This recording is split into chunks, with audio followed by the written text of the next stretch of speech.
Welcome back to the MedTech Wealth Advisor Show. Thanks for joining us. I'm your host, Matt Nelson, and I'm the managing partner and senior financial advisor here with Perspective 6 Group at Focus Financial. The goal of the show is to both educate the MedTech community about retirement planning and investment-related topics, and to be a resource to help you when you need it.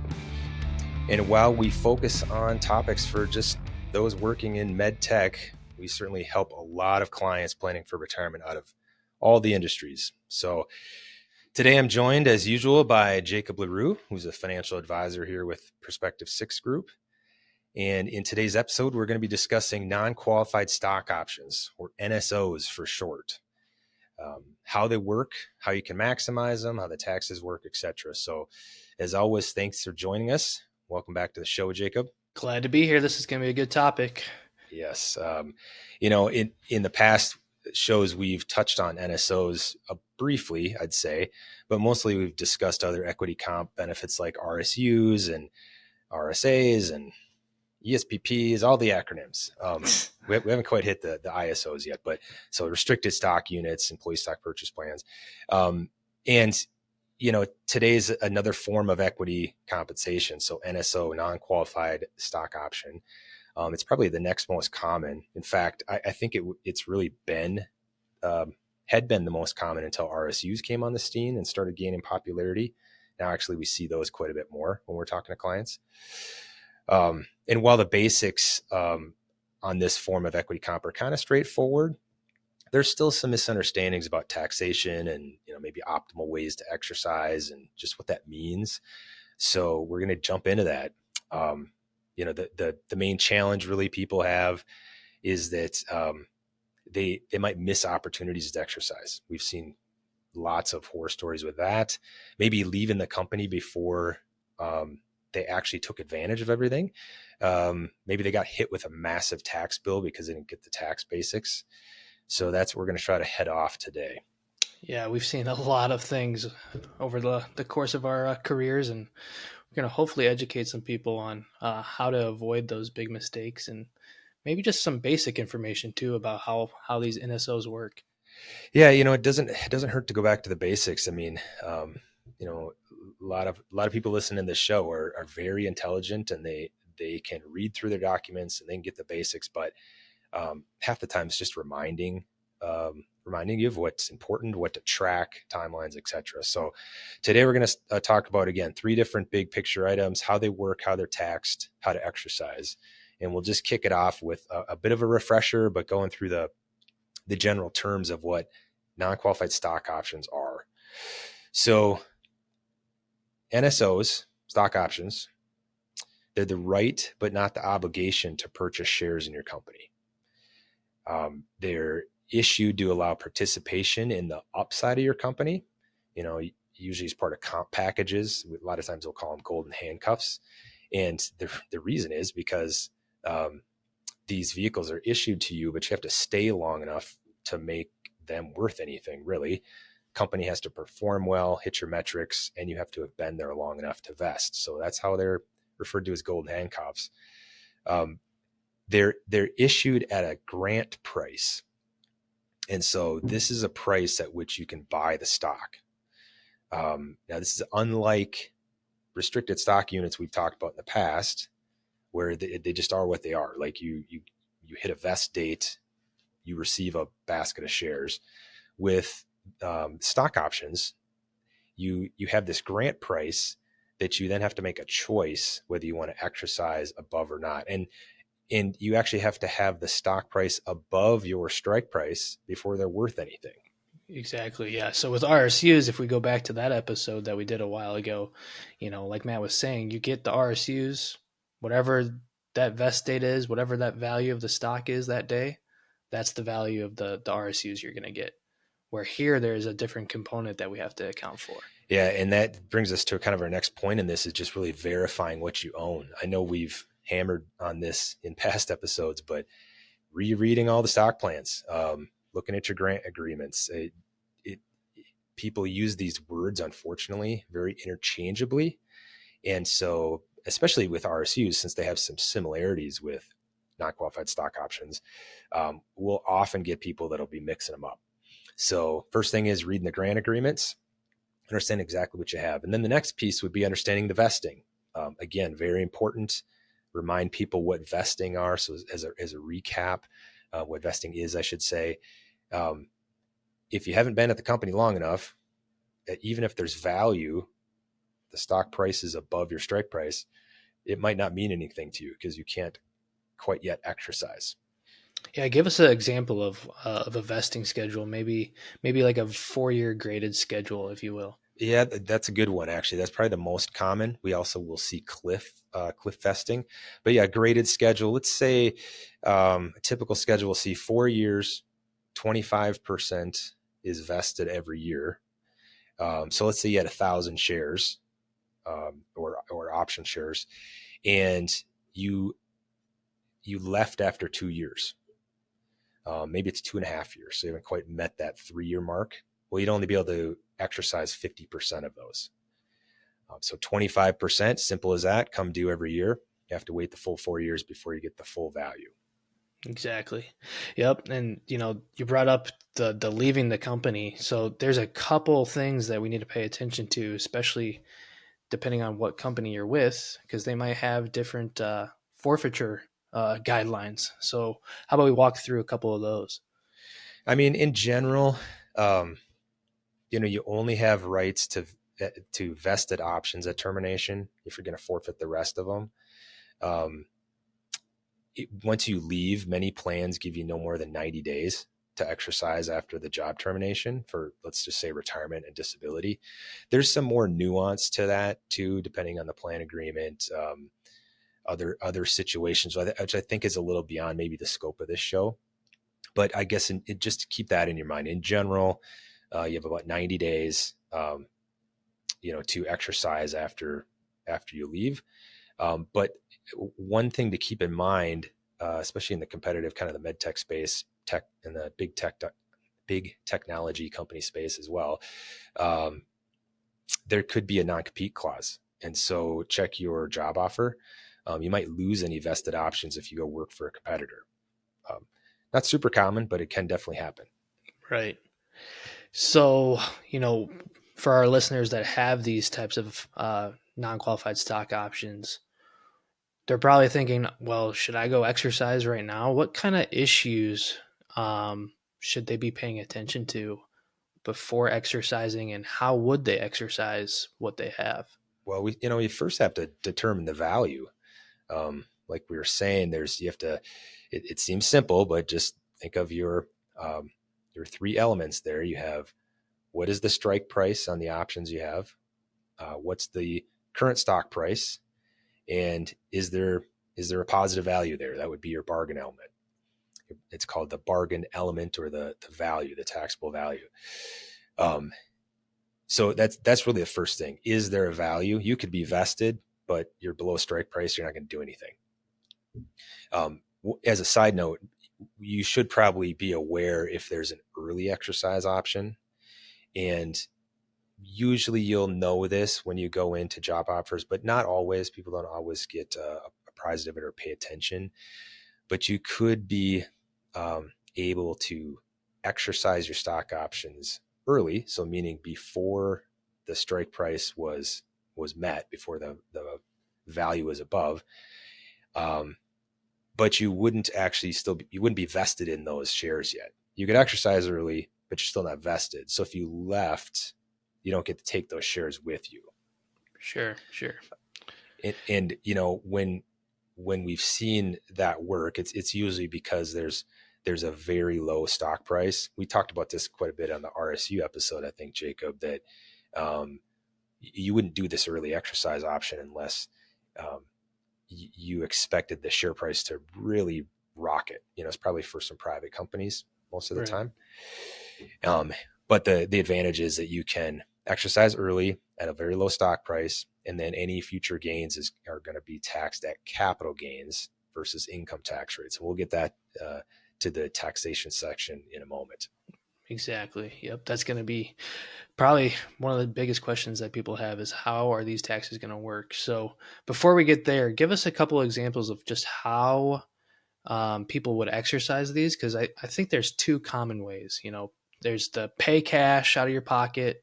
And then everybody questions when they first hear about this, but what is a cashless exercise? Cashless. Yeah. Sounds great. I like the sound of that, right? Yeah, I mean, the easiest to understand is just to pay cash because it makes the most sense. You don't have to do any math. If you have 1,000 shares available to you and there's a $20 strike price, well, 1,000 times 20 is $20,000. You have the right, but not the obligation to reach into your pocket, grab $20,000, hand it over to the company, more or less. There's some mechanisms for that, and now own 20,000 shares. And of course, you wouldn't do that unless the fair market value of the company is well above it. But that'd be a really good deal if the price was at 50 and you could buy it for 20. Right. So that's the easiest to understand. It's just using cash. But that's a pretty small example. Not that 20,000 is necessarily nothing, but sometimes these lots are coming in values of 100,000 or more, large chunks. So you might not have that much cash sitting around to just buy. So you can do a cashless, which means that if there's a value, so value of the stock is above the strike price, so you actually have some value there. You can use some of that value to pay for the shares and pay the taxes due. That's really the simplest way to explain the cashless. So let's go through some numbers. Same example, 1,000 shares, $20 strike price. The cost would be $20,000. But let's say the stock price is worth $80. So there's a built-in gain there of $60,000 now. Okay. You have to calculate the taxes owed on the in-between portion. So the 60,000 of gain is what you're going to pay taxes on. And you have to do that right away. You can't wait. And you also, of course, have the cost of the shares themselves. So you add together the taxes that are going to be owed and the cost of the shares themselves, and you can come up with the amount that you'll need. In this case, it's about 38,000 between the taxes and the cost of the shares. So that would translate to about 475 shares. So Right. you had 1,000, but you ultimately just get to trade 475 shares in this conversion, and you're left with the remainder, the 525. Yeah. So I think the easiest way to say it maybe is with a cashless exercise, you're using some of the shares that you were granted to pay your cost. So you're forfeiting your stock in a way, not all of it, but a portion of it. Right. Yep. And you'll see, you can already understand there that now you only have 525 shares. So if stock price goes up, you're going to give up some of that value. So that's why some people may want to do a cash purchase if they have some belief in the stock going up. If they really just want to capture the value, do a cashless, sell the shares, be done with it.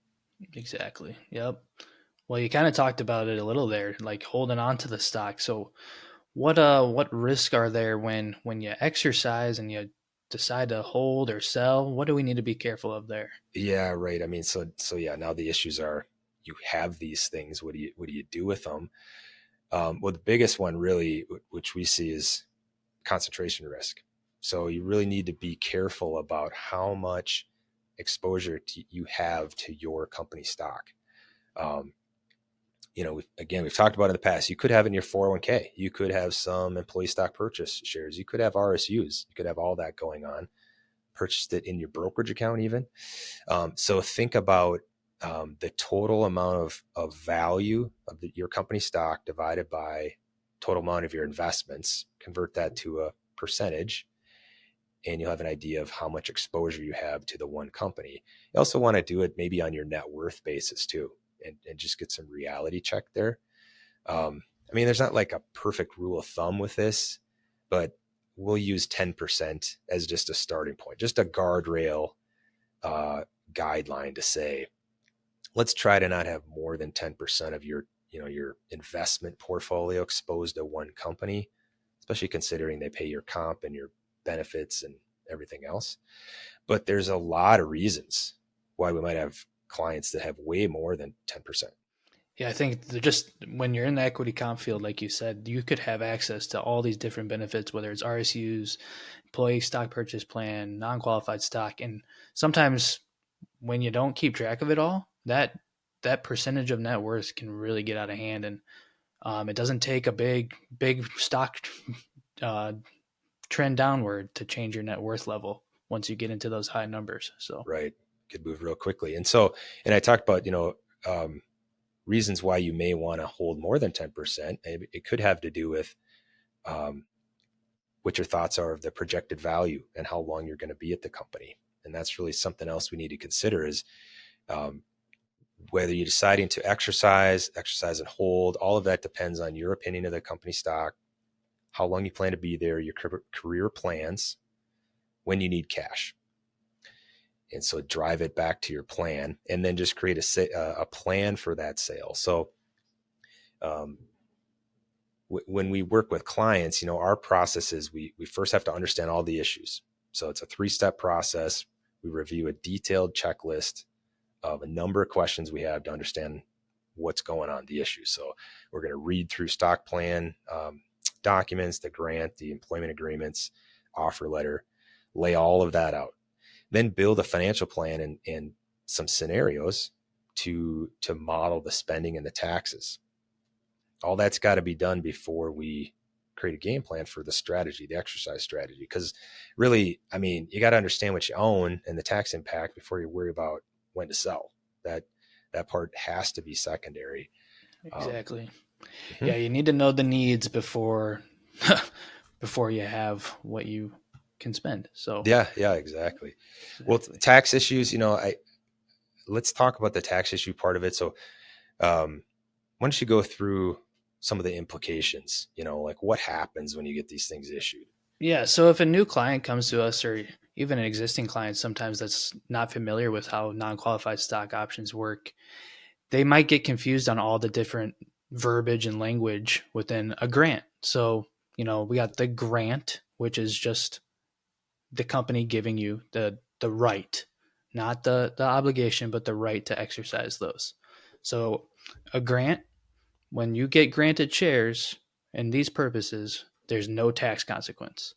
So just because you're granted 500 shares, it doesn't mean there's anything to do yet from a tax standpoint. Now, when you go to exercise those shares, that's when some tax consequences are going to come into play. So let's just quick little example, say we got $20 of a strike price. So that's your exercise price. And then you had $100 of stock. So the stock market is valuating the stock at $100. The difference between the 120, that's called your bargain element. And when you exercise the stock options, that bargain element gets treated as ordinary income. So essentially like your wages would.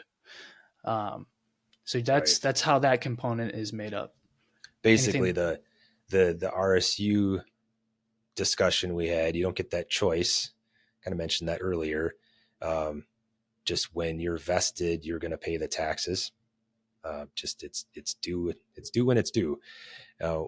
With the stock options, like you said, you're making that choice of when to exercise, because you could defer that out into the future, and then you'll pay the taxes due on that bargain element. So there is a bit more control we have in our tax planning with these kind of vehicles. Right. Yep. Just no key verbiage there. Bargain element is the difference between the market value of the stock and your strike price or exercise price. So let's move on to, okay, well, what if I exercise? Now, how do capital gains get treated? Well, the clock starts right when you exercise. So, we have that 1 year goal for long-term gains. Anything less than a year would be treated as short-term gains and therefore at higher tax rates. Now, a lot of clients get confused on this, though. What would be their cost basis when they exercise those non-qualified stock options? And you might think, well, if the stock exercise price was $20, that's my cost basis. But that's actually not true, because you're paying tax when you exercise too. So really, you take your strike price, exercise price, you add in the taxable income, and essentially all your cost basis is the value of that stock when you exercised. So in our previous example, it would have been that $100 market value. It's it's a little less complicated than people want to make it. Easiest way to say it is the cost basis becomes the fair market value of the stock when you exercise it. So Right, right. And yeah, that makes me think of something else. Sometimes people think they're going to get double taxed, mm-hmm. but they're not really getting double taxed as much as once they've exercised, then immediately it becomes a capital asset. So now everything going forward is gain or loss from that point forward. And it could just be that um, they exercise and then they didn't sell the same day, or they sold just a little bit later. In their mind, they thought they kind of took care of it all at once, but they're going to pay gains on anything going forward from that exercise price. Exactly. Yep. So then, if we know the two different elements that we're playing with here, the bargain element as ordinary income, then there's some capital gains issues. Well, we also need to be worried about withholding. So very similar to the RSU discussion before, there's likely not enough tax withheld when you're exercising these non-qualified stock options because their withholding is at that supplemental income rate. So remember, that's 22% for most of us, 37% if you're over that $1 million level of supplemental income. So let's say you have $400,000 of income. Well, your marginal tax bracket's a lot more than 22%. So when you go to exercise these non-qualified stock options and your company only withholds 22% on that bargain element component, that's not going to get the job done. So that's where we have to do some extra withholding or send in tax estimates to the IRS directly, things like that. So that's part of our process, I think. Maybe, Matt, you could talk about that here a little. Yeah, right. I mean, it's just after we get that 3-step process mentioned up above, so we have a game plan. Really, then we're just implementing the tax estimate part of that. So during the game plan that we're setting up, we're helping decide, well, when are we going to need cash? So when we might need to sell, even if you don't need to sell, exercise and sell, what's the tax situation going to be that year? And so depending on the income complexity for the client, we might need to review this quarterly. But at a minimum, spring and fall, we're going to want to check in with how much income have you earned to date? What kind of equity comp vehicles have you exercised or do you have coming up to exercise? Or in the case of RSUs, just that you're vested in. And then do we need to catch up on some tax estimates? So, ideally you're paying your tax estimates on time quarterly, but worst case scenario, we get into that fall meeting, we realize we need to catch you up. It's still better than waiting till tax bill time and having a huge surprise. Right. Those penalties too that add on to it with that. Absolutely. So. In fact, on that note, I was reading how the penalties are actually becoming something to pay attention to now with interest rates going up. Yeah, that's very true. Very true. Yeah. We didn't kind of care too much about them before, but we can include in the show notes some resources we've linked in the past, but just with a tax withholding estimator. If you don't have something to use, the irs.gov website has a decent tool you can use. There's also something to adjust your W-4 with out there as well. It can be a little clunky, but you can get through and get a pretty good estimate if you want to tackle it yourself. We're happy to help though and look at your situation as well. So, I think these next examples, I want to go through some actual examples here because often the question is, well, what should I do? What's the best exercise method? I mean, it's kind of it's a hard question. I know what they're getting at, but the answer isn't just an obvious one. Well, yeah. And I think that's kind of the answer that people hate when they first come to us, but it is the answer for a lot of things that we do because it's so client dependent, cash flow dependent. So yeah, let's talk about those. Yeah, right. So we just tried to lay out three scenarios, just the most extreme examples, so you could frame it up. So scenario one is that you're just going to exercise and sell as soon as you're vested. So of course, this assumes that, as we were saying before, the market value is higher than your strike price. So there's a value there. But as soon as you can, you're going to exercise and sell. Scenario two is that you're going to wait to exercise and sell until essentially expiration. So as far out in the future as possible or near that. So that's kind of the other end of it. As soon as possible, far out as possible. And then the scenario three, which we'll go through, is you might exercise as soon as you can at vest. But then you're going to hold the resulting shares for further gains. So maybe some long-term capital gains rates would be the goal there. So now we frame those up. So scenario one, exercise and sell right of vest. So you're vested in the money, and the goal here is that you're just going to capture the option value and avoid market concentration risk. So it's kind of like this is the most conservative option. You're going to treat it as compensation, a lot like RSUs, really. As soon as you can, sell them, diversify. Example would be you've got 1,000 shares, $20 strike price. Price of vest is $50. So immediately you have a $30 profit. And then that $30 per share, but it'd be a $30,000 profit with our 1,000 share example. That's going to be taxed as ordinary income, Social Security and Medicare. Is this usually what you go after with clients, or what's the? Yeah, I would say this is probably the most simplistic, and oftentimes kind of takes the other things like risk off the table, because you're kind of locking in some known income or profit today, like you said, and taking that risk of holding the stock out any longer off the table. So you'll see that in the next couple of examples, I think. But really, this is the one that we might use more often than not because it helps us diversify things away.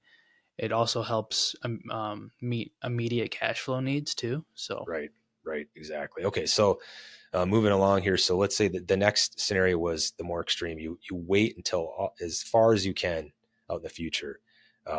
You could have a 10-year exercise timeline.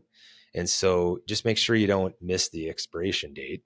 But the goal would be to defer tax as long as possible, and then use the option that has a lot of leverage while the price is increasing. So this is all assuming price is increasing. That's part of the risk here. But really you get a lot of value in that leverage of the option. Now there's more risk due because you don't know what the stock price is going to happen. But let's go through an example. The stock maybe appreciated to $100. So instead of exercising right away when it was worth 50, you just held on at $100. You're near your expiration date, so you exercise, results in an $80,000 gain. So now all that $80,000 is income taxable. Now the last one, what if the price still went to $100, but instead as soon as you could, you exercised, and we're assuming you just using cash out of pocket to make this easy, and then you held the shares out to that $100 price. Well, now you're going to pay income tax, like in scenario one, on the income part. And then the rest of the appreciation from 50 to 100 would be all long-term gains. If you do all the math, you come out, quite a bit ahead really in this scenario three, that you exercise soon. And then the rest of the appreciation is at long-term gain rates. But that's not really the whole story. So, yeah, how do you, like, I could say what my opinion on this is, but Jacob, how do you view the difference between the two? yeah. I mean, the risk in number three is you exercise earlier, and now you're banking on that stock to go up, because if it goes down, you're kind of worse off in a way.